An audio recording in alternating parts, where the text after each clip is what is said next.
That's so heartbreaking. But for her kids, the grandkids, to be in the car and his kids, to see their daddy and their grandmother get that it was over trash.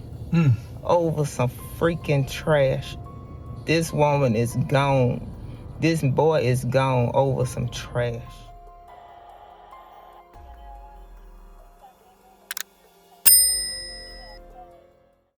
Today, we're going to be in Henderson, North Carolina, speaking about a family who met a tragic fate on Father's Day 2025.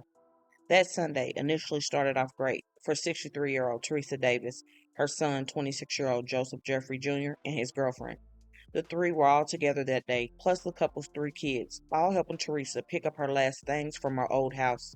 She had decided to move in with her son, who lived 25 minutes south in the small town of Lewisburg, North Carolina, and the family was looking forward to the new start. However, an unexpected altercation took place before the family left the old home, and tragically, two people would leave unalive.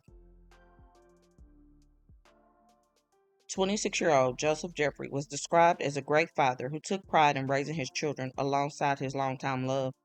The pair had been together since their teen years, and over the years they created three beautiful children. Nothing in the world meant more to him than his family, and there was nothing that Joseph would not do to care for his mother. Before his mother moved in with him, she lived across the street from the Wright family. 41-year-old Michael Wright and his wife shared a blended family, both with two kids of their own, and one they shared together, born in March 2025. The pair had been married since May 18, 2018, but only just started living together as a couple in 2024. Reason being, Michael was incarcerated for many years, and the two were actually married while he was behind bars. From a young age, he had a long rap sheet, and if you name it, he could claim it. His biggest case was in January 2010 when he committed a heinous crime against his own family member. According to the police report, Michael's uncle, 54-year-old Kirk Douglas Wright Sr., would vanish without a trace, leading loved ones to go to the police and file a missing person report. Officers would canvass the neighborhood, and one particular man was able to provide some useful information. Behind an abandoned house at the end of 4th Street, there was what appeared to be a makeshift grave, according to authorities. When the authorities began to dig up the shallow grave in the woods, they sadly found a body and later identified that person as Kirk Wright. During the investigation, an arrest warrant for first-degree unaliving was issued 2 days later against a then 26-year-old Michael Wright.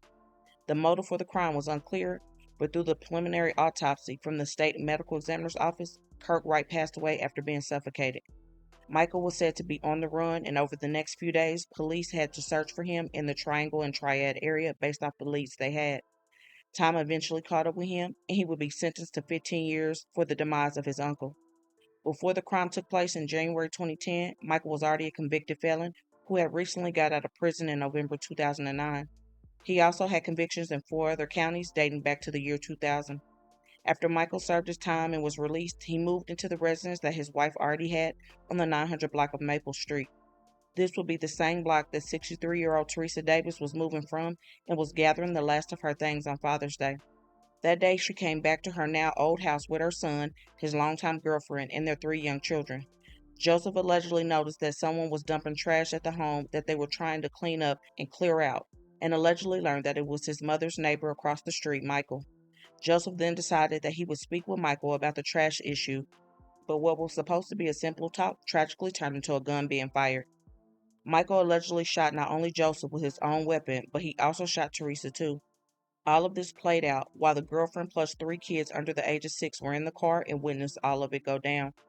911 was called immediately, and when they arrived, both 63-year-old Teresa Davis and her son, 26-year-old Joseph Jeffrey, was pronounced unalive at the scene.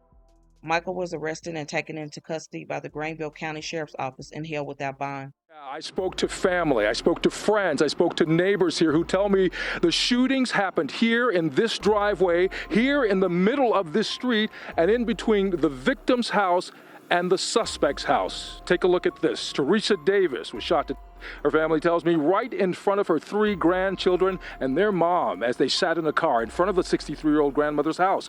Meanwhile, across the street, here at her neighbor's house, her 26-year-old son, Joseph Jeffries Jr., was shot and killed as well. With his own gun, relatives tell me, and Henderson police say this man, 41-year-old Michael Wright, pulled the trigger. Michael Sharron Wright was arrested this morning, wanted for A mother and her son.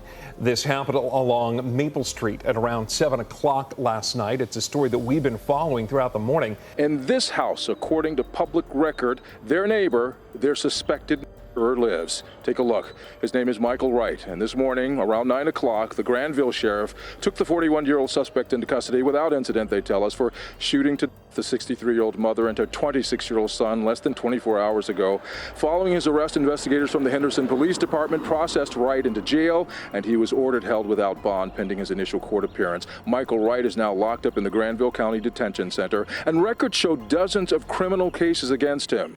This man had already taken the life of one and got a second chance at life. He married a good woman who supported him in every way and just had a new baby.